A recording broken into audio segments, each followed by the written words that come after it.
इसके बाद अब हम एक्सरसाइज 12B, ठीक है, पेज नंबर 157। उससे पहले मैं आपको थोड़ा एंगल्स के बारे में समझा देती हूँ। तो adjusted angle have a common vertex, one common arm and they lie on a opposite side of the common arm. अच्छा, यहाँ पे देखें एक एंगल आपको ड्रॉ हुआ नजर आ रहा है, ये। अब इसका जो है, इसका जो वर्टेक्स है वो कॉमन होगा। ये देखें यहाँ पे इसका जो वर्टेक्स है AOC और BOC, इसका वर्टेक्स जो है वो सेम है। और ये देखें ये जो लाइन है, ये लाइन इन दोनों की सेम है, यानी कि ये लाइन BOC और AOB, ये लाइन जो है दोनों की सेम है। तो इसका मतलब है ये एडजस्टेड एंगल कहलाता है, ठीक है।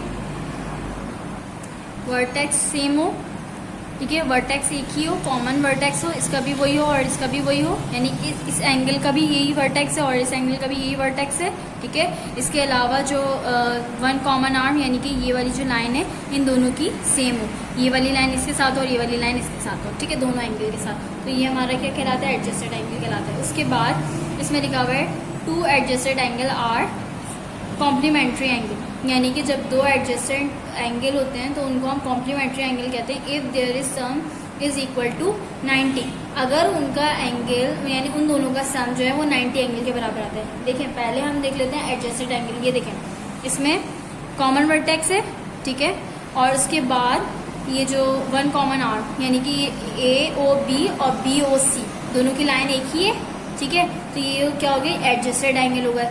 अब इन दोनों को जब हम सम करेंगे और सम हमारे पास आ गया 90 डिग्री, तो उसका मतलब है ये कॉम्प्लीमेंट्री एंगल है। उसके बाद यहाँ देखें दो एडजस्टेड एंगल है, सेम वर्टेक्स है, वन कॉमन आर्म, ठीक है, और यहाँ पे दो डिफरेंट एंगल्स हैं। जब हम इन दोनों को सम करेंगे तो इन दोनों का सम जो है 180 के बराबर है, तो ये क्या होगा, सप्लीमेंट्री एंगल होगा, ठीक है। एक स्ट्रेट लाइन है और दूसरी लाइन ने इसको इंटरसेक्ट किया, ठीक है, इंटरसेक्ट टू स्ट्रेट लाइन, यानी कि दो स्ट्रेट लाइन है, एक ये स्ट्रेट लाइन जा रही है और एक ये स्ट्रेट लाइन जा रही है, लेकिन दोनों आपस में एक दूसरे को क्या कर रही हैं, इंटरसेक्ट कर रही हैं, ठीक है। अब यहाँ पर तो इसको हम क्या कहेंगे, टू स्ट्रेट लाइन और वर्टिकली अपोजिट एंगल, तो इसके जो चार एंगल्स आ जाएंगे, ठीक है। तो यहाँ पे ये वाला एंगल इस एंगल के बराबर होगा और ये वाला एंगल इस एंगल के बराबर होगा, ठीक है। अपोजिट एंगल जो है वो दोनों एक दूसरे के बराबर होंगे। देखिए यहाँ पे लिखा है vertically opposite angle are equal, यानी कि जब दो लाइन आपस में इंटरसेक्ट कर रही होंगी, ठीक है, दोनों लाइन आपस में, दोनों स्ट्रेट लाइन आपस में इंटरसेक्ट कर रही होंगी, तो उनके अपोजिट एंगल जो हैं वो सेम होंगे। अच्छा, अब यहाँ पर आ जाए आप एक्सरसाइज पे। एक्सरसाइज है 12B, fill in the blanks. अब यहाँ पे लिखा हुआ है फर्स्ट पार्ट पे dash line from an angle of 90 degree. कौन सी लाइन है जिसमें 90 डिग्री का एंगल बनता है? तो परपेंडिकुलर लाइन, देखिए पैरेलल लाइन की बात हो रही है यहाँ पे, तो परपेंडिकुलर लाइन में जो है 90 डिग्री का एंगल फॉर्म होता है, ठीक है। तो यहाँ पे हम क्या लिख देंगे, परपेंडिकुलर लाइन। उसके बाद सेकेंड पार्ट में dash line maintain the constant distance between them. मैंने आपको बताया ना कि पैरेलल लाइंस जो हैं वो एक दूसरे के इक्वल, मतलब लाइंस जो है वो दोनों जो है एक दूसरे के पैरेलल होती हैं, आमने सामने होती हैं, और उनका डिस्टेंस जो है वो कांस्टेंट होता है, ठीक है। जैसे उसका जितना डिस्टेंस पहले वाले का उतना डिस्टेंस नीचे वाले का होता है, ठीक है। वो दोनों एक दूसरे के क्या होती हैं, पैरेलल होती हैं। तो यहाँ पे पैरेलल लाइंस आ जाएगा। उसके बाद थर्ड में when are transversal intersect two parallel lines, यानी कि जो दो पैरेलल लाइंस है, अगर एक लाइन जो उसको इंटरसेक्ट करे, ठीक है, तो वहाँ पे dash interior angle are form. तो वहाँ पे कितने जो है एंगल फॉर्म होंगे, ये देखें दो पैरेलल लाइंस हैं, एक लाइन ने इसको कट कर दिया, अब वो कह रहे हैं इंटीरियर एंगल फाइंड करना है। तो इंटीरियर एंगल कौन सा होता है, अंदर वाला एंगल, ठीक है, इंटीरियर होते हैं अंदर वाले एंगल। तो यहाँ पे 4, 3 और 6 और 5, तो ये कितने, 4 एंगल फॉर्म होंगे। वैसे तो एंगल हमारे कितने आ रहे हैं, 8 आ रहे हैं, 1 2 3 4 5 6 7 8, लेकिन इंटीरियर एंगल कितने हैं, 1 2 3 4 और एक्सटीरियर भी 4। लेकिन वहाँ पे इंटीरियर एंगल के बारे में पूछा तो कितने हैं, जब दो लाइन एक दूसरे के पैरेलल हैं और तीसरी लाइन जो है उसको इंटरसेक्ट कर दे, ठीक है, कट कर दे, तो इसमें जो है कितने इंटीरियर एंगल होंगे, 4 इंटीरियर एंगल होंगे। तो आपने यहाँ पे लिख देना है 4, ठीक है। When the transversal intersect two parallel line the alternate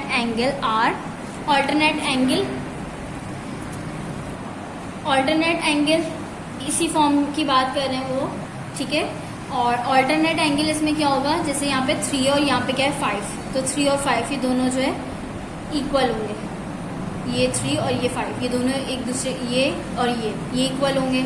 इसी तरीके से 4 है यहाँ पे और यहाँ पे 6 है, ये भी इक्वल होगा। तो ऑल्टरनेट एंगल जो होते हैं वो इक्वल होते हैं। जब 2 पैरेलल लाइंस हों और एक लाइन सेंटर से इंटरसेक्ट करे तो इसके ऑल्टरनेट एंगल जो होते हैं वो क्या होते हैं, इक्वल होते हैं। तो यहाँ पे आपने इक्वल लिख देना है। Sum of complementary angle is dash, यानी कि सम करेंगे अब हम, तो कॉम्प्लीमेंट्री एंगल क्या होगा हमारे पास 90 डिग्री। तो आपने यहाँ पे 90 डिग्री लिख देना है। फिर उसके बाद जो है यहाँ पे लिखा हुआ है state whether the following are true and false. Number 1 है एडजस्टेड एंगल है वा कॉमन वर्टेक्स। एडजस्टेड एंगल में वर्टेक्स जो है वो कॉमन वर्टेक्स होते हैं, यानी वर्टेक्स का एक कॉमन होता है। जो 2 एंगल्स होते हैं एडजस्टेड एंगल में, तो उसमें वर्टेक्स जो है वो दोनों का कॉमन होता है। तो उसमें यहाँ पे लिख दें ट्रू, ठीक है। कोई से भी 2 एंगल हों जिसका कॉमन वर्टेक्स हो तो वो एडजस्टेड एंगल कहलाते हैं, यहाँ पे ट्रू आ जाएगा। Supplementary angle add up to 60, यानी कि सप्लीमेंट्री एंगल जो है उसके अंदर हम ऐड करते हैं तो 60 डिग्री आता है, तो ये फॉल्स आ जाएगा। Vertically opposite angle are equal, तो जो वर्टिकली अपोजिट जो है एंगल हमने यहाँ पे भी पढ़ा था कि वर्टिकली अपोजिट एंगल जो होते हैं वो इक्वल होते हैं यहाँ पे ना, ऑल्टरनेट एंगल। तो ये वर्टिकली अपोजिट एंगल, बल्कि यहाँ पे vertically opposite angle are equal, के 2 लाइंस हो और दोनों लाइन जो है वो एक दूसरे के पास से गुजर रही हो, ठीक है, कट करती हुई, तो वर्टिकली अपोजिट एंगल क्या होते हैं, बराबर होते हैं। तो यहाँ पे आ जाएगा true. The sum of angle is triangle, the sum of angle is 360 degree. कह रहे हैं कि sum of angle in a triangle, एक ट्राइंगल है उसके सारे एंगल्स को जब हम सम करेंगे, कितने एंगल्स होंगे एक ट्राइंगल के, 3 एंगल्स होते हैं। अभी हमने यहाँ पे एक्सरसाइज में भी पढ़ा था, ये देखें अभी हमने यहाँ पे, तो ये ट्राइंगल था, तो सम ऑफ ट्राइंगल इज 180, यानी कि जब हमने साइड्स 1 साइड सेकेंड और थर्ड, ये तीनों साइड्स को जब हमने सम किया तो ये किसके बराबर होगा, 180 के बराबर होगा। यहाँ पे लिखा है 360 के बराबर, तो ये फॉल्स है, ठीक है। When 2 parallel lines are cut by the transversal the interior angle are complementary angle. इसमें कह रहे हैं जो इंटीरियर होगा वो हमेशा कॉम्प्लीमेंट्री एंगल होगा, यानी 90 डिग्री का होगा। तो ऐसा नहीं है क्योंकि वो डिफरेंट पॉइंट से कट करती है 2 पैरेलल लाइंस को, तो कॉम्प्लीमेंट्री एंगल यानी 90 डिग्री का एंगल नहीं बनेगा, ठीक है। तो यहाँ पे आ जाएगा फॉल्स। उसके बाद क्वेश्चन नंबर 3 जो है ये आप स्किप कर दें, क्वेश्चन नंबर 4 पे आ जाएं आप। क्वेश्चन नंबर 4 का मैं आपको थर्ड पार्ट करके दिखाऊंगी।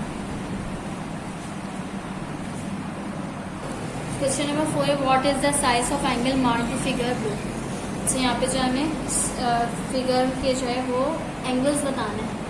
अब यहाँ पे देखिए हमने यहाँ पे ड्रॉ किया है, तो ये ए बी और सी डी की लाइन है, ये दोनों स्ट्रेट लाइन है, दोनों आपस में इंटरसेक्ट कर रही है एक दूसरे लाइन को।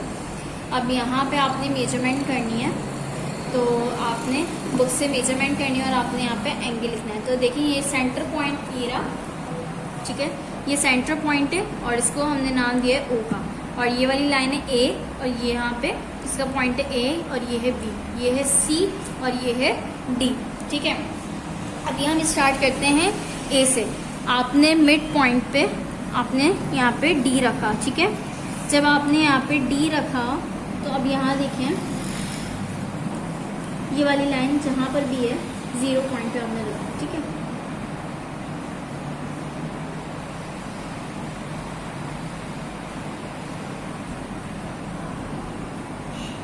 ये देखिए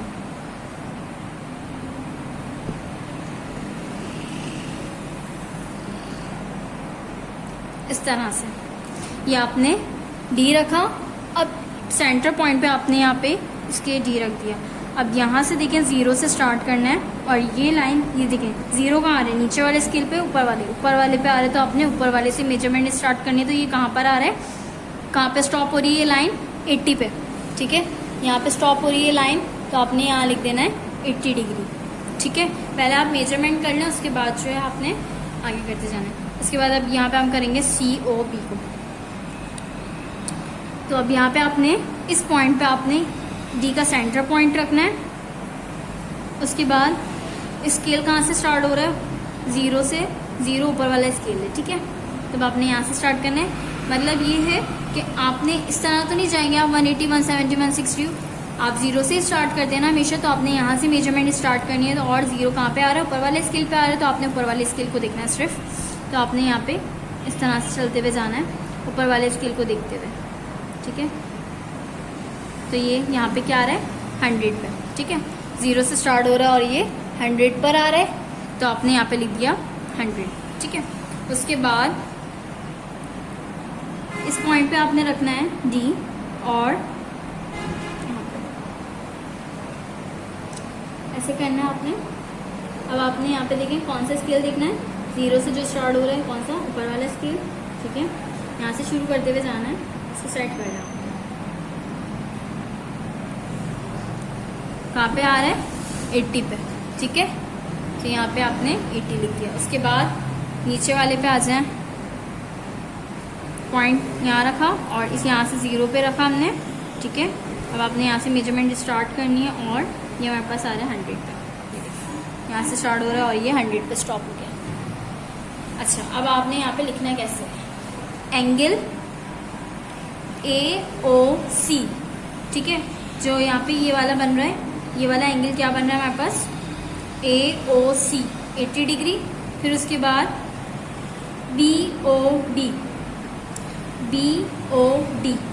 O सेंटर पॉइंट है सबका, ठीक है। BOD कितना बन रहा है हमारे पास 80 डिग्री, यानी ये और ये 80 डिग्री बन रहा है। उसके बाद COB, ठीक है, COB ये आपके पास कितना बन रहा है 100, और AOB, तो AO और D ये आपके पास कितना बन रहा है 100। तो आपने यहाँ पे इस तरह से लिखना है, ठीक है।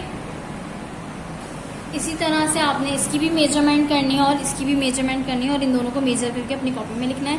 इसकी जैसे होगी ABD और BDC, इसकी 2 मेजरमेंट होगी, और इसकी होगी DAC और CAB, इस तरह से इन दोनों की मेजरमेंट करके लिखना है। उसके बाद आ जाए क्वेश्चन नंबर 5 पे। क्वेश्चन नंबर 5 पे find the size of the angle in the given triangle. अच्छा, ये देखिए ये सारे जो है ये क्या बने हुए, ट्राइंगल्स बने हुए हैं। अब हमें इसकी साइज मालूम करना है। तो अब यहाँ पे जो है ये एंगल फाइंड करना है सबका। तो मैं आपको जो है यहाँ पे थर्ड पार्ट करके दिखा रही हूँ, आपने फर्स्ट और सेकंड पार्ट जो है आपने खुद करना है। तो ये देखें, एक एंगल बना हुआ है और ट्राइंगल बना हुआ है, इसका एक पॉइंट है A, सेकेंड पॉइंट है B और थर्ड पॉइंट है C। अब आपने यहाँ पे इसको मेजर करना है, ठीक है। पहले हम इसको मेजर करेंगे A वाले को, फिर उसके बाद हम मेजर करेंगे C वाले को, उसके बाद हम मेजर करेंगे B वाले को, ठीक है। अब आपने यहाँ पे रखना है D अपना इस पॉइंट पे। तो ये कहाँ पर आ रहा है, ये देखें, हमने यहाँ से स्टार्ट किया, यहाँ से हमारा क्योंकि ट्राइंगल कहाँ से बनता हुआ जा रहा है, यहाँ से बनता हुआ जा रहा है ना, तो हमें मेजरमेंट यहाँ से नहीं करनी है, ये जो लाइन है ना इधर से करनी है हमें मेजरमेंट स्टार्ट। तो ये देखें 0 कहाँ पर आ रहा है, नीचे वाले स्केल से स्टार्ट हो रहा है, तो हमने नीचे वाले स्केल से मेजरमेंट करनी है। तो ये कहाँ पे जा रहा है 120 तक जा रहा है, तो यानी कि ये कितना है 120, ठीक है। यहाँ से लेके यहाँ तक कितना आ गया 120। उसके बाद अब यहाँ से मेजर करें तो C पे इसका सेंटर पॉइंट रखें और इसको 0 पे रखें, ठीक है। आप 0 से स्टार्ट करें, ये कहाँ पे जा रहे हैं 30 पे, ठीक है। कहाँ तक ये लाइन जा रही है 30 तक जा रही है, तो आपने यहाँ पे 30 डिग्री लिख दिया। उसके बाद B पॉइंट देख लें आप, B पॉइंट यहाँ पे सेंटर पॉइंट पे आपने यहाँ लिखा रखा D, ठीक है। 0 से स्टार्ट करें आप, 0 से कहाँ पे जा रहे हैं, अब यहाँ देखें स्केल जहाँ पे 0 आए वहीं से स्टार्ट करना होता है। यहाँ पे क्या आ रहा है 0 पे और यहाँ पे आपने स्टार्ट करना है, तो ये देखें 30 पे आ गया, सही है। तो आपने यहाँ पे 30। अब ये देखें इसको लिखते कैसे हैं, तो एंगल जो हमने यहाँ पे ये वाला पॉइंट है ना, ये वाला पॉइंट जो जिसका एंगल हमने फाइंड किया वो हमेशा सेंटर में आएगा, और इसकी साइड वाली वैल्यू यानी जिस पॉइंट से जिस पॉइंट तक हमने ये निकाला है तो वो जो है वो साइड पर आएंगे। तो A का एंगल निकाला है तो हमने यहाँ पे A सेंटर में लिखा और C और B यहाँ पे साइड में लिख दिया CB, ठीक है, इज इक्वल्स टू 120। उसके बाद जब हमने C का निकाला तो C सेंटर में आ गया और साइड वाले यहाँ से यहाँ तक का हमने एंगल मेजर किया तो हमने यहाँ पे ये लिख दिया साइड में। इसके बाद बी पॉइंट निकाला, तो बी का एंगल जो हमने फाइंड किया वो सेंटर में आएगा, और ए और सी इस पॉइंट से इस पॉइंट तक का हमने चेक किया था, तो हमने यहाँ पे ए और सी लिख दिया, ये 30 डिग्री। ठीक है, ये थर्ड पार्ट जो है वो यहाँ से आपने करना है, फर्स्ट और सेकंड पार्ट आपने खुद करना है। यहाँ पे जो है आपका चैप्टर कंप्लीट हो गया, और आपने यहाँ पे MCQs हैं, ये आपने खुद करना है। ठीक है।